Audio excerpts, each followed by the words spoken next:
ఇప్పుడు విచిత్రమైనటువంటి పరిస్థితి ఉక్రెయిన్‌ది. మొన్న రష్యా, ఉక్రెయిన్ యుద్ధం 4 ఏళ్లు పూర్తయిపోయింది. 4 వార్షికోత్సవాలు జరిపేసుకుంది. యుద్ధం ఆపడం, తమ వ్యవహారాల గురించి అమెరికా చూస్తుందని జెప్పి ఆశించాడు జెలెన్స్కీ. పదే పదే చర్చలు జరిగినాయి. రష్యా వెనక్కి తగ్గల, ఉక్రెయిన్ వెనక్కి తగ్గల.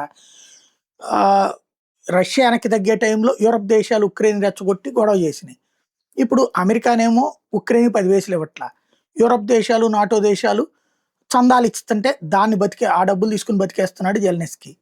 అప్పుడప్పుడు కాసిన ఆయుధాలు ఇస్తే అవి తీసుకెళ్ళి రష్యా మీద దాడి చేస్తాడు. రష్యాకు కోపం వచ్చినప్పుడు ఉక్రెయిన్ మీద దాడి చేస్తాయి.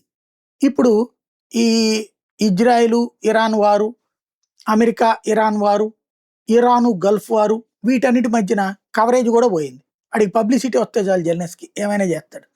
అటుకి పోయింది. ఇప్పుడు పాపం యుద్ధము సెట్ కాక, ప్రజల్ని కాపాడుకోలేక, ప్రజల నుండి చిత్కారాలకు గురవుతూ ఇబ్బంది పడిపోతున్నాడు అతను.